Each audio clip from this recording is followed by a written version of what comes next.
Queridos amigos, les saluda Abadut en el canal de Cero a Infinito. Y hoy abordaremos otra pregunta interesante: ¿cómo entender nuestro yo en el mundo material? La cuestión es que a menudo Srila Prabhupada decía: no eres una mano, no eres una pierna, no eres una cabeza, eres un alma. Pero evidentemente las personas se identifican no solo con el cuerpo físico, sino también con la mente. Decía: no eres una mano, no eres una pierna, no eres una cabeza, eres un alma. Pero obviamente la gente se identifica no solo con el cuerpo físico, sino también con la mente, los sentimientos. Y lo más importante es que la percepción de nuestro propio yo se forma no solo por el entorno externo, sino también por las sensaciones y experiencias internas. Por lo tanto, ¿hasta qué punto existe un yo falso y en qué momento despierta el verdadero yo auténtico? De esto hablaremos hoy. Primero, vamos a entender la estructura de la conciencia humana. Por lo tanto, ¿hasta qué punto existe un yo falso y en qué momento despierta el verdadero yo auténtico? De esto hablaremos hoy. Primero vamos a entender estructura de la conciencia humana. ¿Qué es el cuerpo físico? Hay órganos sensoriales, 5 órganos sensoriales activos como las manos y los pies. Hay órganos de los sentidos de conocimiento como los ojos, la lengua, los oídos y la nariz. Y todos estos órganos sensoriales se conectan en la mente. En sánscrito el sentido se llama indriya. Indra es el rey de los cielos. Indriyas, aquellos que disfrutan, aquellos que interactúan entre sí. Por lo tanto, los sentidos interactúan muy activamente con este mundo, o con objetos como un teléfono móvil. Estamos girando constantemente. Debemos recibir una dosis de dopamina. Cuando usamos nuestros sentidos, obtenemos ciertas hormonas, un estado de felicidad, algunas sensaciones. Por lo tanto, las acciones como la comida, el sexo y el sueño se pueden considerar instintos clave que son muy importantes para nosotros. Vivimos una vida instintiva. En algún momento nos dormimos, en otro momento despertamos y queremos comer, y nos parece que ese es el verdadero yo que funciona en el mundo. Y de hecho, en este plano de existencia, así es como existe. Pero si tomamos un modelo muy simple, sin complicaciones, sin una profunda esotería, sin una ciencia muy compleja que indague en algunos microprocesos, en su lugar, una simple concepción filosófica que ahora todos entienden: un videojuego, un personaje. En un videojuego, el personaje actúa y sus acciones se basan en sus deseos, en las circunstancias en las que se encuentra, transmitiendo emociones y reflejos al jugador. Si el personaje del videojuego muere, entonces el héroe que está jugando dice: me mataron. Para empezar todo, primero, si el personaje del videojuego recibe algún tipo de bonificación, el héroe se alegra increíblemente que wow, obtuve un bono. Y no solo eso, muchas de las empresas de hoy intentan vincular los videojuegos con la vida real y las necesidades humanas. Por ejemplo, jugando un juego y ganando dinero, o tocando al hámster y obteniendo criptomonedas que algún día podrás vender. En esencia son trampas de la mente, pero son trampas muy bien definidas que ahora estamos viendo. No se trata de física, se trata de la conciencia, y por eso es importante entender dónde en este mundo está la verdadera conciencia y dónde está la conciencia que es una especie de inteligencia artificial, una especie, ChatGPT. Así que si consideramos el modelo de comportamiento de un jugador en un videojuego, entendemos que a menudo actúa bajo la influencia de la inteligencia artificial. Pero la inteligencia artificial no puede existir sin un dueño, sin aquel que existe, tiene deseo, voluntad, sentimiento y, lo más importante, que aspira a la felicidad. Por lo tanto, si miramos la existencia material, veremos que cada ser vivo en el mundo material aspira a la felicidad. E incluso si se encuentra en el cuerpo de un gusano, que desde el punto de vista de, digamos que para un ser humano, un cuerpo completamente inadecuado para alcanzar la felicidad, el gusano está pleno con su existencia, y una hermosa historia védica sobre el gran sabio Vedavyasa, aunque caminaba, y de repente vio a un ser celestial que había sido maldecido y se había convertido en un gusano. Y le dijo a ese ser celestial: ¿a dónde vas tan apresurado de mí, querido el gusano? Dice: siento el temblor de la tierra. Significa que la carreta de bueyes está a punto de llegar. Aquí en el camino los gusanos son aplastados muy fácilmente por las ruedas. Y aquí estoy, quiero salvarme. Pero Vedavyasa dijo con tú, en tu situación, no me apresuraría a salvarme, porque la muerte en un cuerpo como el tuyo es la redención de tu existencia. Pero Shesh dijo que te equivocas profundamente. En cualquier cuerpo, el ser vivo quiere disfrutar de la perspectiva de vida y felicidad que está a su alcance. Para mí, como gusano, el estiércol, la comida, las bacterias son mi destino. Y cuando me alimento, soy feliz. La felicidad llega por sí sola. ¿Qué procesos de mi existencia? Pero Vedavyasa comenzó a argumentar. Con el gusano, él lo convirtió en una persona muy elevada por gracia y compasión. La conciencia del gusano existe dentro de los límites de su ser, en el marco de su forma, cuerpo, mente, razón y sentidos que posee. Y su sentido de existencia es el potencial hacia la felicidad, el anhelo de felicidad. ¿Por qué? Porque en el gusano hay atma, hay alma. Ahora hablemos de cómo está involucrada el alma en este mundo, dónde se encuentra. Alguien dice que el alma es más pequeña que la punta más fina de un cabello, pero ahora ya existen nanobots, nanomundo, y sumergirse en el nanomundo, los científicos no encontraron el alma, aunque han intentado pesar a una persona antes de la muerte, después de la muerte, y determinar el peso del alma. Pero hay que recordar que este intento de comprender el alma a través de medidas materiales es inútil. Por ejemplo, todos entendemos perfectamente que el disco duro puede ser de un tamaño pequeño, pesar en gramos. Y en él pueden haber terabytes de información de lo que grabemos en este disco duro, gigabyte o terabyte, el peso. Un objeto físico no cambiará, pero la plenitud interna de la información cambiará si entendemos que el alma es un ser aún más sutil y vivo, que en esencia las cosas, la información que está grabada en el disco duro es aún más sutil. ¿Por qué? Porque la información que está grabada en el disco duro, en esencia, es información material que consiste en números, símbolos, signos, está digitalizada, pero el alma no está digitalizada, es analógica, es real, y por eso está más allá incluso del flujo de información sutil, pero información sutil envuelve el alma porque cuando una persona tiene alguna idea, esa idea se convierte en código de computadora o en símbolos o en signos, y los signos y símbolos gobiernan este mundo. Por eso, los signos y símbolos que existen en este mundo se utilizan activamente en la magia, en la astrología, en las antiguas ciencias védicas, en el ocultismo. Son solo flujos sutiles. Información computacional, se puede decir información universal, pero el alma, en gran medida, no ocupa ningún lugar en el mundo material. ¿Dónde se encuentra? Y la respuesta es que el alma es como un objeto que reside en el Tatastú, más allá del mundo computacional. Y ella emite conciencia, mientras que el cuerpo humano, la mente, los sentimientos y la razón son un robot biológico y un receptor. Es una idea tan interesante. Es decir, en esencia, ¿qué está sucediendo? Lo que sucede es que el alma, permaneciendo en un estado liminal entre el mundo de la materia y el mundo del espíritu, está como en un sueño, y este ejemplo ilustra muy claramente nuestra situación.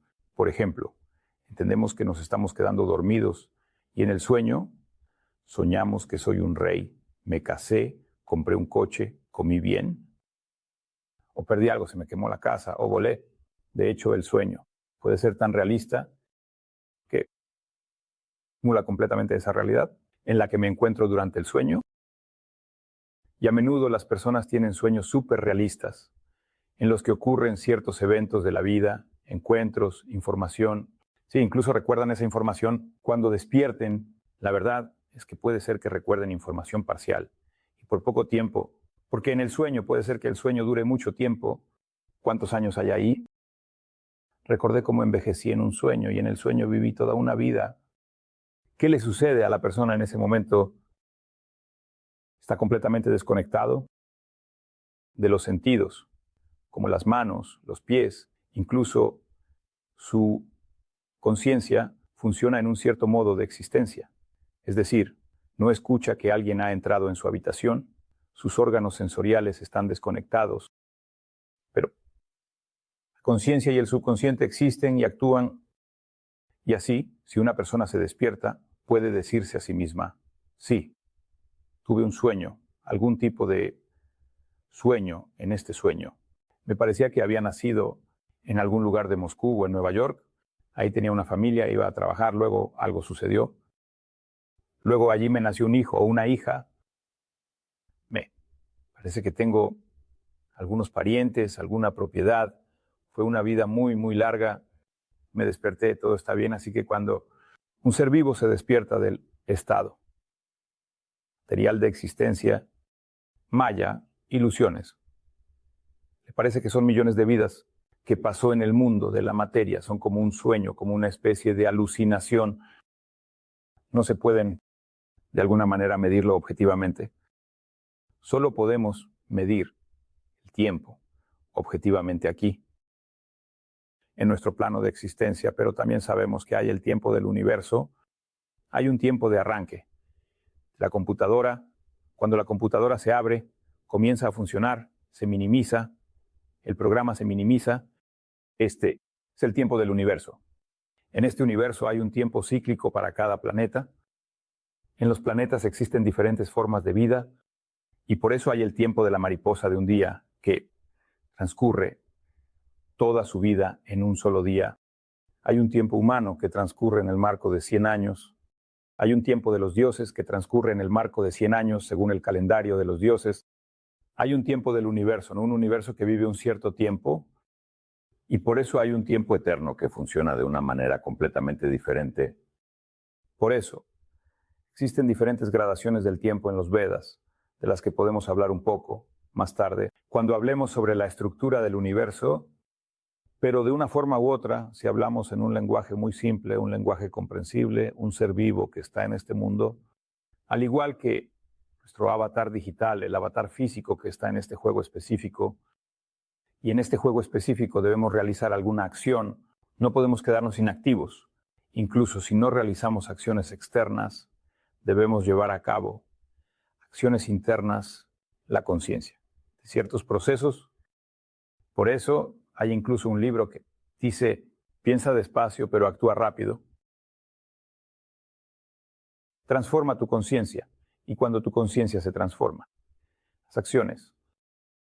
En este plano de existencia, en este juego, las cosas suceden muy rápido, pero hay que recordar que este juego es súper realista. Podemos tocar nuestro cuerpo y se sentirá real. Detener algunos procesos mentales, meditar un poco, pero luego volveremos a la realidad en la que estamos. Y sí, incluso terminamos nuestra vida con un suicidio, pensando que ya está, me desconecto de esta vida, no pasará nada. Solo habrá un reinicio, habrá un siguiente juego, y tal vez no en condiciones tan positivas como ahora. Y por eso, en lugar de quejarse de la vida, de decir que estos son tiempos difíciles, ¿cuándo fueron fáciles? Siempre hay personas para quienes los tiempos son difíciles y siempre hay momentos que son fáciles para otros. Tampoco hay que pensar que alguien en este juego ha recibido cierta cantidad de monedas o bitcoins, Tugrik, y él está bien. Él está ahora en las Islas Canarias descansando en un yate con su chica, mientras que yo tengo que trabajar y esforzarme. Estas son las condiciones del juego. Estas condiciones del juego pueden cambiar de vida en vida, pueden cambiar a lo largo de la vida, en muchas ocasiones. Y también hay que recordar que todos aquellos que nacieron ricos, se convirtieron en millonarios, en billonarios o en personas famosas. Obtuvieron ciertos, digamos, bonos dentro del juego para realizar un determinado escenario, pero eso no significa en absoluto que los ricos no lloran o que las estrellas de Hollywood no van a psicólogos, que no tienen depresión. No. Incluso en este escenario de una persona rica, ideal, perfecta, una persona experimenta depresión, insatisfacción, pérdida del sentido de la vida. Esto sucede muy a menudo y hay personas que se apoyan en la religiosidad o en la caridad, pero tampoco se les puede llamar así. Almas iluminadas, porque simplemente utilizan conceptos virtuales, Dios, todo lo virtual. En el mundo virtual todo es virtual, entonces Dios también es virtual, para poder ampliar el ámbito de posibilidades de tu juego. Bueno, por ejemplo, tomar una vela y iluminar tu camino con la vela, y hay quienes van sin vela en la oscuridad. ¿Por qué elijo el principio del juego? Porque, en primer lugar, en el nivel actual de desarrollo de la humanidad, esto es muy comprensible. Las personas, los adultos también juegan a juegos. En segundo lugar, en los últimos 50 años de nuestra existencia hemos recibido un enorme mundo virtual que nos atrapa cada vez más. Al final, los dueños del mundo quieren trasladar a toda la humanidad al mundo virtual, de una ilusión a otra, y esos conceptos, las simulaciones que se introducen en el mundo virtual se acercan cada vez más a la realidad. Cuando los ordenadores aparecieron por primera vez, la gráfica por computadora era muy primitiva, pero ahora vemos que la computadora puede crear no solo algún tipo de realismo, sino también realismo fantástico. Todo lo que la mente humana puede imaginar, inteligencia artificial puede dibujarlo de inmediato, a petición la idea. Lo más importante, si quieres un ser humano con cola de pez, la inteligencia artificial rápidamente conectará y te presentará una serie de versiones. ¿Cómo podría verse eso? Y no, tomará algo nuevo, tomará ciertos elementos de lo que ya existe y los combinará. De esto surgirá algo nuevo. Por lo tanto, en esencia, este mundo está organizado de tal manera que funciona según el principio de simulación, cooperaciones. Y cuando una persona vive alguna vida, vive un cierto guión de juego en el aspecto en que se le permite cómo llega, por ejemplo, a un cierto nivel del juego. Aquí, en un cierto nivel del juego, hay ciertas condiciones de juego. Por ejemplo, se convierte en millonario en Nueva York, ahí hay ciertas condiciones. O se convierte en un jinete mongol en el desierto, ahí hay ciertas condiciones. Es decir, las condiciones son diferentes porque en los diferentes niveles del juego. Y el juego, él no solo es multinivel, también es ramificada. También hay un concepto como los intervalos de tiempo, en qué momento nos encarnamos. Y el transcurso de este tiempo hay ciertas condiciones de juego, y lo sorprendente es que las condiciones pueden cambiar en diferentes momentos, pero también puede haber un acceso más abierto o cerrado en mayor medida a la información interna. Por ejemplo, en ciertos momentos determinados, en las condiciones del juego, el conocimiento sobre Dios está casi cerrado. Ahí solo debes actuar dentro de los límites, digamos, de la moral, la doctrina, las reglas del propio juego. Y hay algunas pistas internas, sin duda, pero en menor medida. O, por ejemplo, cuando un ser vivo entra en los mundos inferiores, ahí su capacidad de actuar de acuerdo con las leyes del universo espiritual significativamente reducido, aunque incluso allí existen grandes seres vivos, grandes maestros, el gran Naguib, pero las condiciones son un poco diferentes. O cuando una persona entra en los mundos superiores, es de cierta manera religiosa y piadosa, pero también debe trabajar en su karma de existencia superior. Y solo el ser humano tiene una posición única donde siempre se enfrenta a una elección. Dijo Kroghoff, ¿qué es lo bueno, qué es lo malo? Por lo tanto, la buena noticia es que estando en un cuerpo humano, en el nivel humano del juego, principalmente en Kali Yuga, en la época en la que vivimos ahora, continuará en este juego. El Señor dio un bono así, Un ser vivo puede liberarse muy rápidamente gracias al Harinam Sankirtan, al contacto con el santo nombre de Krishna y la conciencia de Krishna, pero no es tan simple como parece. Si fuera tan simple, todos ya lo habrían experimentado. Alguien podría decir, bueno, hay que predicar, hay que difundir. Esta idea, sin duda, es un gran logro en el juego, convertirse en aquel que da a las personas la oportunidad de salir de este juego, pero hay que recordar que todo también depende de la voluntad del ser humano. Y vemos que, por ejemplo, a lo largo de casi 50 años, especialmente en el territorio de Ucrania y Rusia, los devotos de Srila Prabhupada han distribuido, se puede decir, millones de libros, cientos de miles. Y en teoría, según la idea de Srila Prabhupada, precisamente estos libros deberían haber cambiado a la humanidad, porque el conocimiento védico tiene el poder de cambiar completamente a la humanidad. Lo que te estoy diciendo ahora, esto puede ser en un lenguaje moderno, con el ejemplo de los videojuegos, pero este es el conocimiento védico que existe. Cuerpo virtual, que tiene mente, sentido, mente, razón, intelecto, conciencia. Todo esto está relacionado con el alma, que está como si estuviera dormida, y la acción ocurre en el sueño, y entre este avatar virtual y el ser vivo real. Existe una conexión similar a la que hay entre un transmisor y un receptor. La conciencia se transmite, proyecta en este avatar. El avatar ya está programado. Cuando estás en un videojuego, no necesitas mover cada mano con el pie, ya existen ciertos algoritmos.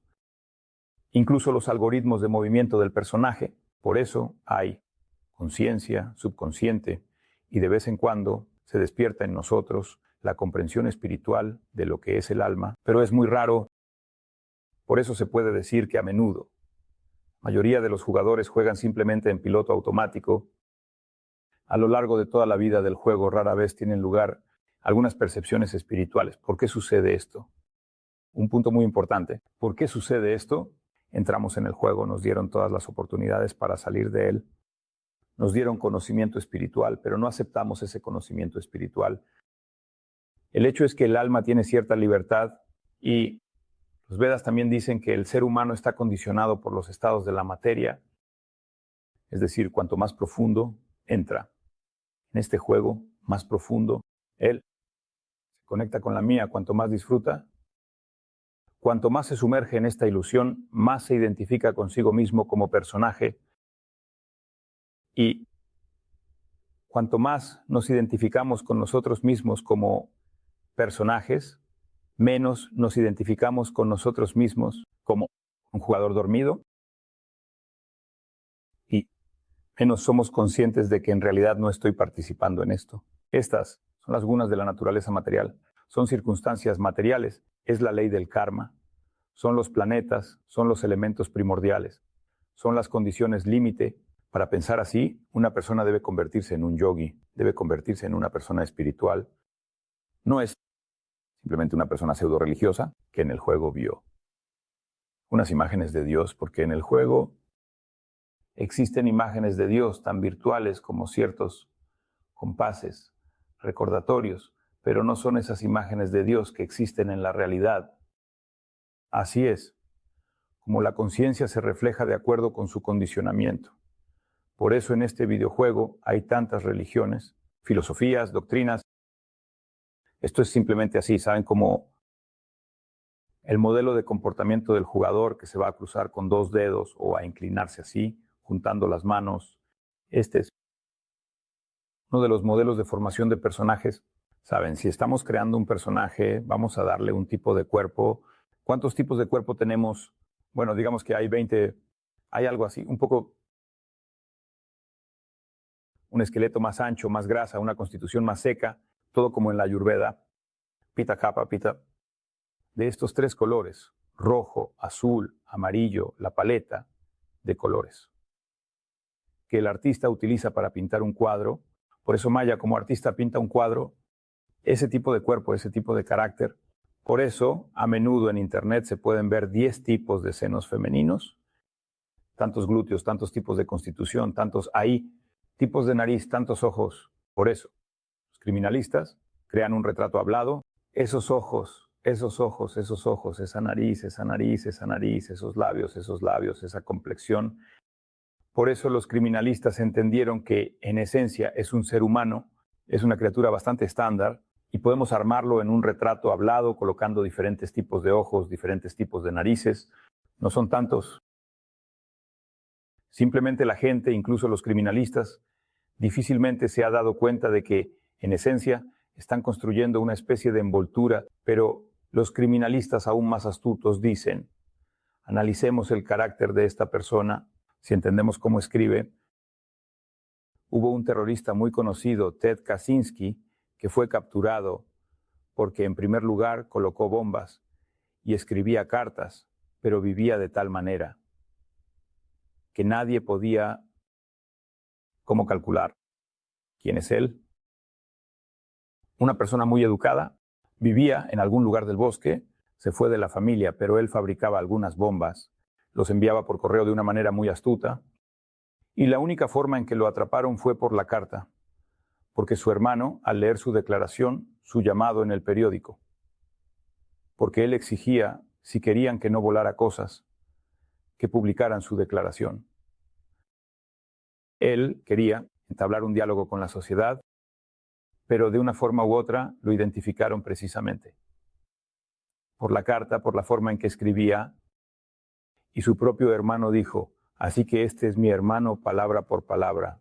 Él llegó a los servicios de inteligencia y de hecho encontraron a su hermano, y resultó que su hermano era el famoso Bammer.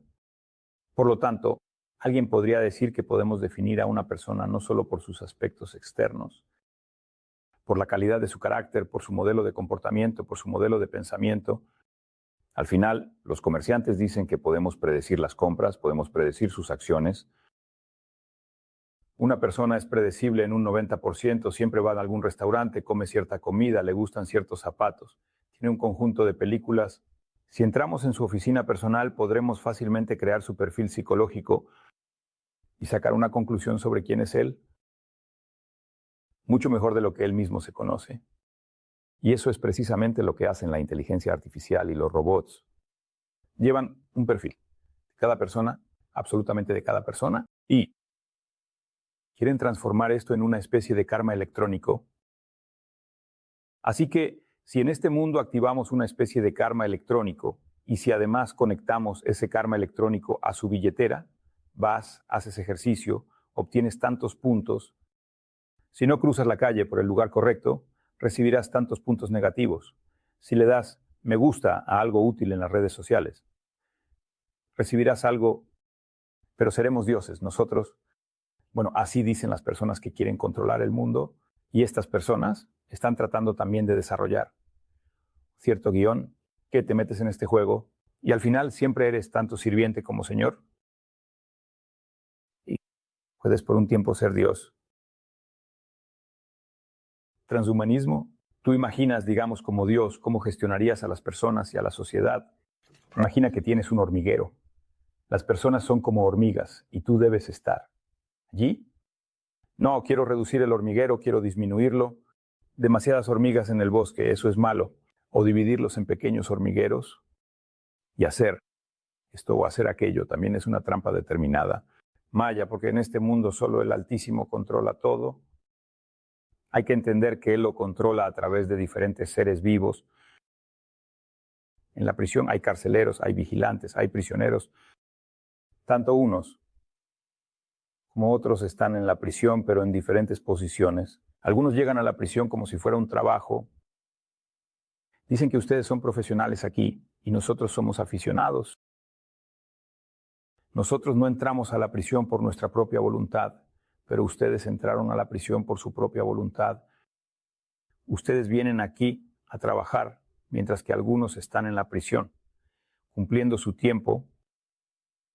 Y por eso vemos que el mundo en el que vivimos está construido según ciertos algoritmos de juego. Hay tipos de cuerpos, tipos de conciencia y tipos de jugadores. Hay un sueño americano, un programador exitoso, madre de 3 hijos, y allí es un héroe. Tantos órdenes y cada uno pasa por este gameplay, pero la esencia de este gameplay es la transformación Por eso hay que decir que el mundo no es solo un juego, es un juego de transformación. Y por eso el mundo se transforma constantemente, el juego se transforma constantemente. Al pasar un nivel, llegamos a otro nivel y ya no podemos manejarlo en el otro nivel. En ese nivel todo era simple y fácil. En este nivel comenzamos desde cero. Tenemos que acumular un cierto zapaz de piedad, una cierta karma positiva. Tenemos que comportarnos y pensar de manera diferente.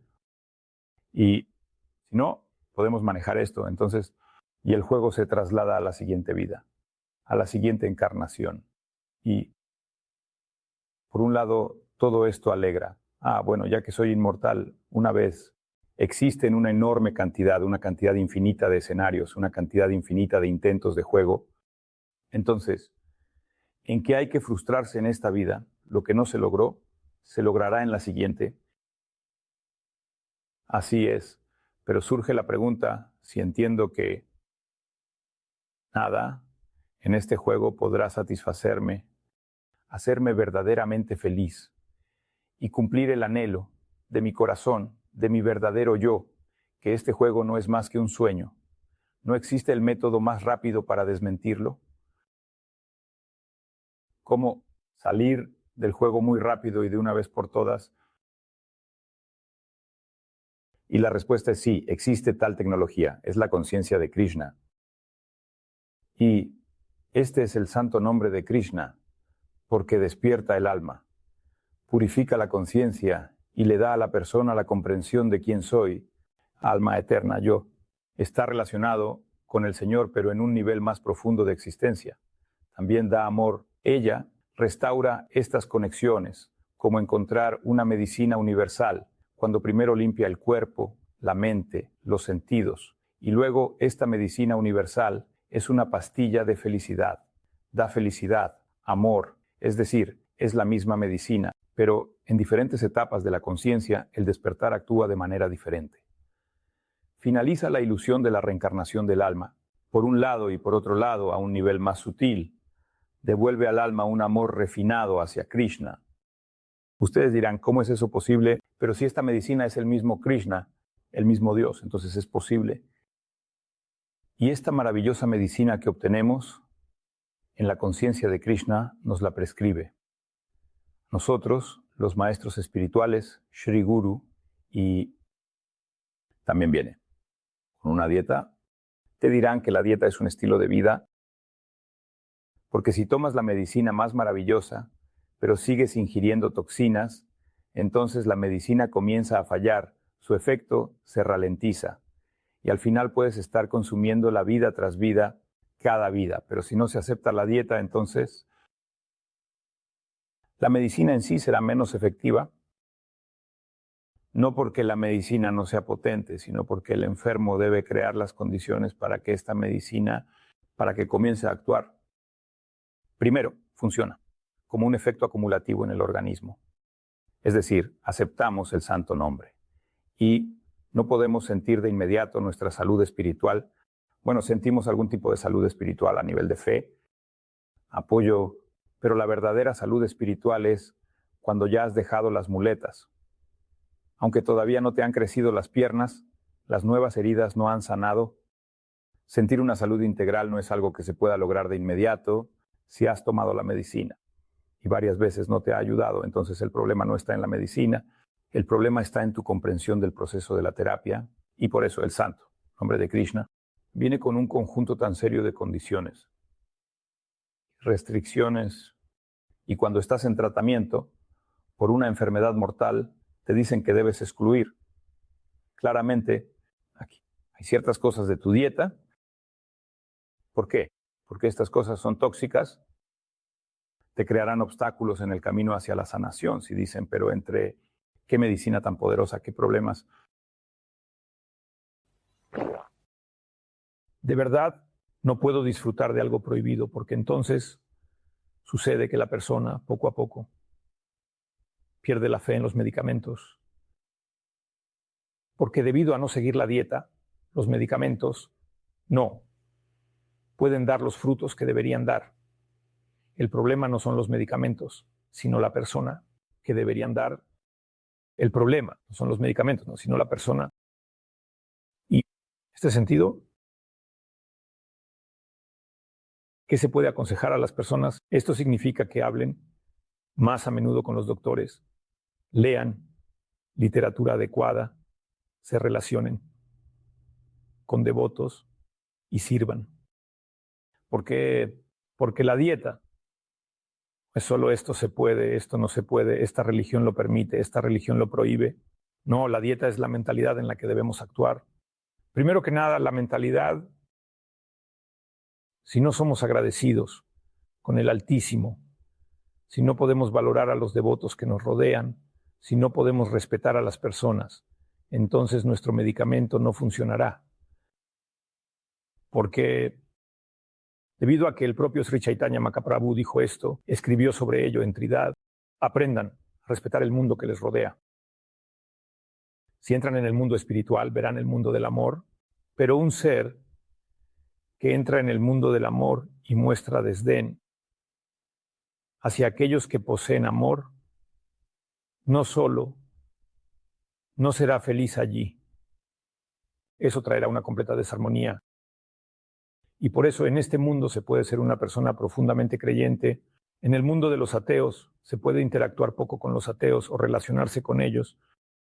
Pero ¿cuánto tiempo permanecer en este mundo?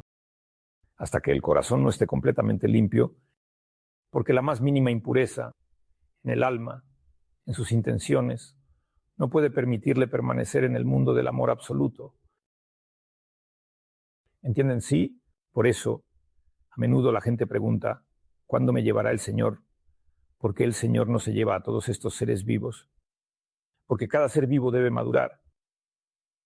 De hecho, y pasar por el proceso de una transformación completa y absoluta. Y en algún momento, en alguna vida, esto puede suceder muy rápido. Si hay una fuerza acumulativa de este medicamento de la fe y de la conciencia de Krishna, o bien si una persona apenas ha comenzado su camino espiritual, por ejemplo, en esta reencarnación tiene una suerte inmensa, pero aún no posee esa fe, ese entendimiento. Estas palabras que estoy diciendo ahora, es decir, lo que les he estado diciendo, no son cosas que estoy leyendo de algún libro, de esos textos memorizados, de los Vedas, ni citas en sánscrito. No, es el mismo conocimiento védico, pero contado de una manera más relevante, para una persona más moderna, probablemente una persona más ignorante. Porque el sánscrito es una poesía muy hermosa, espiritual y perfecta. Una persona avanzada puede leer sánscrito directamente y captar todas estas citas poéticas. En su subconsciente interno, eso le traerá alegría. Simplemente estás escuchando este sánscrito sobre cómo se dice. Pero la persona que vive en completa ignorancia trabaja. Mira, los videojuegos, YouTube, esa es toda su vida una ilusión. Probablemente le será más comprensible. ¿Qué significa quedarse atrapado en los videojuegos por mucho tiempo? ¿Y qué significa dedicarse a una actividad que no le trae ni felicidad, ni dinero, ni amor? Imagina, una persona trabaja en un trabajo que no le gusta, ahoga su tristeza en cerveza barata, y eso solo los fines de semana, y gastan su tiempo libre debido a la falta de oportunidades de comunicación, involucrándose en los videojuegos. Y así, un destino como este espera al hombre moderno. Quieren sumergirlo más y más en esto. Sí, por supuesto, definitivamente no va a alguna guerra por ira interna. Será con gran rapidez, reducido. Porque esas condiciones han llegado ahora. Esas son las condiciones del juego. Y en estas difíciles condiciones del juego, la conciencia de Krishna se vuelve cada vez más relevante. No critico a las personas que compraron literatura de Krishna y no pudieron leerla. Leerla no es tan difícil, pero recuerdo cómo estaba. Iba mi abuela con su amiga, ellos leían juntos el Srimad Bhagavat en los años 90. A ellos les gustaba.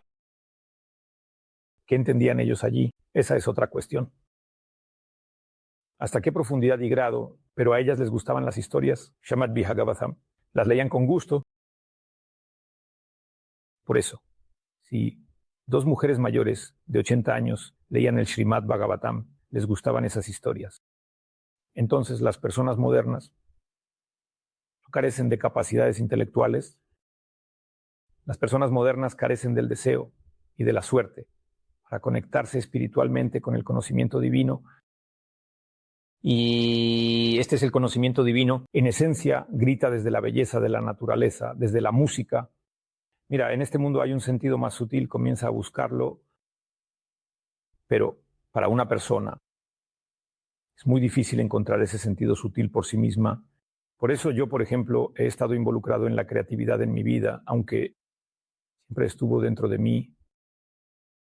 Se activó el interruptor de la búsqueda de sentido. Yo mismo no podía encontrarlo, hasta que no me encontré con los devotos, con el Bhagavad Gita. Y solo cuando abrí el Bhagavad Gita y comencé a leerlo, y lo leí durante un mes, releía cada verso varias veces, pensaba en él. Y eso cambió radicalmente mi forma de ver el mundo, radicalmente. Un libro como el Bhagavad Gita cambió radicalmente mi forma de ver el mundo. Y luego, en mi vida, tuve la suerte de traducir varias veces el Bhagavad Gita, trabajar en el Bhagavad Gita, reinterpretar el Bhagavad Gita una y otra vez. A veces, cuando me resulta muy difícil, sucede en la vida, olvido, incluso confundo a algunas personas, olvido sus nombres, olvido algunos problemas, olvido algunos valores eternos. Bajando al nivel de un videojuego. Por eso, de vez en cuando, después de encender el Bhagavad Gita, empiezo a escuchar y poco a poco mi conciencia se va aclarando. ¿Cómo se puede hacer esto? Digamos así, ¿cómo presentar esto a una persona? Bueno, imaginemos que una persona está bajo la influencia de pasiones, emociones, estímulos externos que estimulan estas pasiones. Emociones. Por ejemplo, cuando una persona hambrienta ve queso, le apetece el queso. Cuando una persona ve a una mujer hermosa, se siente cautivada por su belleza, desea amor y cercanía.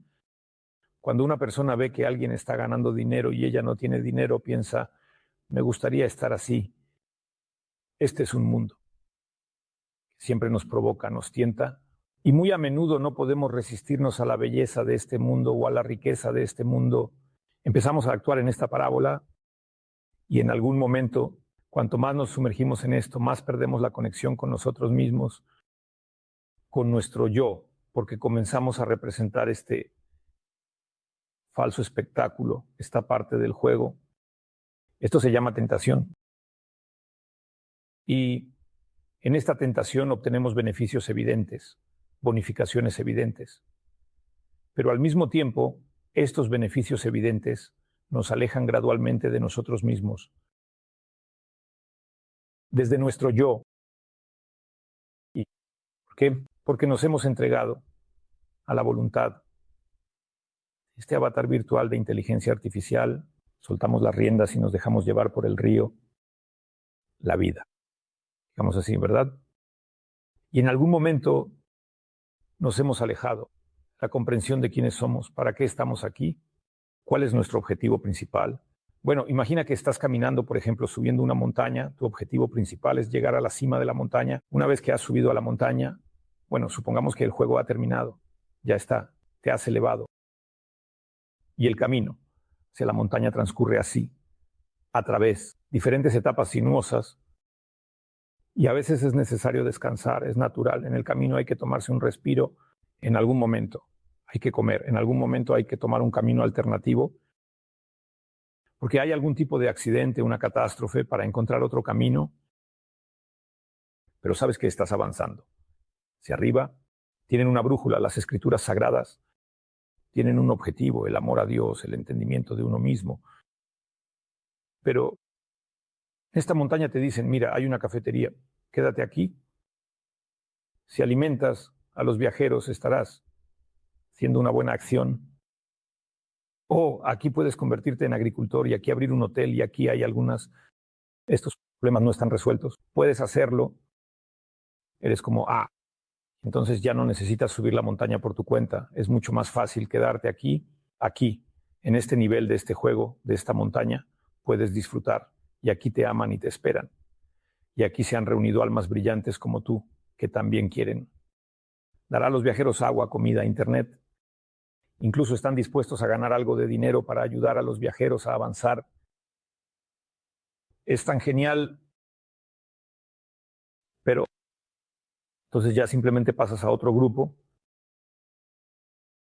y esta es la etapa a la que has llegado en esta vida y quieres afianzarte en esta etapa porque es posible en realidad bajar de la montaña o estar en el olvido. Es decir, incluso puedes no saber que vives en la montaña. Incluso puedes olvidar que al principio, cuando eras joven, realmente querías ayudar a los viajeros, darles agua. Y terminó en que ya no das, sino que vendes, y no a los viajeros, sino a cualquiera. Y, como se dice, los miras no como viajeros, sino como clientes. Bueno, y tal vez estén descontentos porque tienen poco dinero, porque algo les pasa. Sucedió con los viajeros en la temporada pasada. Había perlas tan ricas y ahora algo así como unos mendigos vienen, y así sucesivamente, y cosas por el estilo. Por eso, todo puede cambiar. Y la degradación comienza con esa autosatisfacción. Soy como todos. He intentado, sí, creo que al final, es decir, la persona, él, por su naturaleza, tiende a la degradación, y por eso es afortunado aquel que, ya sea la vida o las circunstancias, lo empujan hacia el camino y la ruta. Por su naturaleza tiende a la degradación y por eso es afortunado aquel hombre a quien la vida o las circunstancias lo empujan hacia el camino y la ruta. Por eso se dice que cuando Krishna ama a alguien, le quita todo para darse a sí mismo. Así fue con Srila Prabhupada. Él fue exitoso, era un empleado de una gran empresa, incluso tenía su propio laboratorio, su propio negocio. Podía ganar muy bien en farmacología. Él tenía una familia, hijos, esposa, pero en algún momento algo salió mal en su vida y su hermana le dijo, ¿de verdad no entiendes que en esta etapa de tu vida lo único que puedes hacer es entregarte a Krishna? Y entonces, a través de su hermana, escuchó la voz de Dios y se convirtió en monje, llegó a Vrindavan. Él no llegó a Vrindavan como muchos quieren convertirse en gurús, sannyasis, para recibir el honor y el respeto de la gente. En India, sin duda, la gente respeta a los sannyasis e incluso puede hacer donaciones. Esa es su suerte y su naturaleza piadosa, de alguna manera, pero no dan ninguna garantía, estabilidad ni iluminación allí, en absoluto. Y por eso, Srila Prabhupada, quien se convirtió en el más grande maestro de la humanidad, el Vedavyasa, de la época moderna de Kali, se puede decir, de la época en la que vivimos, llegó a Vrindavan, no por algún tipo de subvención científica de un gran investigador, sino con la idea de que dedicaría el resto de su vida al servicio del Señor. Y lo hizo, y en solo 10 años. Es una revolución increíble en el mundo occidental, llevando sus libros, comentarios a las escrituras sagradas y traducciones y estableciendo un sistema de distribución, literatura espiritual y mantenimiento. La práctica de la conciencia de Krishna. Hasta qué punto la gente ha aceptado la conciencia de Krishna es difícil de evaluar ahora, porque cualquier proceso espiritual se mide en alguna época del tiempo. Y estamos apenas al comienzo de esto, digamos, del fenómeno espiritual. Pero podemos evaluarnos a nosotros mismos. ¿Hasta qué punto hemos aceptado las ideas espirituales de Srila Prabhupada, de los maestros Vaishnavas, de Srila Sridhar Maharaj, de Guru Maharaj? ¿Hasta qué punto hemos sumergido nuestra conciencia precisamente en la conciencia de Krishna? No alrededor de la conciencia de Krishna. ¿Sería bueno hacer guantes vegetarianos? Está bien. ¿Sería bueno hacer algo ecológico, puro, algún tipo de proyecto ecológico? También está bien. Todo esto es como la manifestación de nuestra visión interna hacia el exterior Pero ¿qué está sucediendo dentro de nosotros? ¿Cuál es nuestra motivación? ¿Cuál es nuestro contacto con esto? Donde podemos dedicarnos por completo, entregarnos. ¿Cuál es nuestra motivación? ¿Cuál es nuestro contacto con esto donde podemos dedicarnos por completo, entregarnos y en algún lugar una sociedad de personas que apoya estos principios de igual manera? Esto siempre es como... Y en algún lugar, una sociedad de personas que apoya estos principios de igual manera, siempre es como las preguntas que debemos hacernos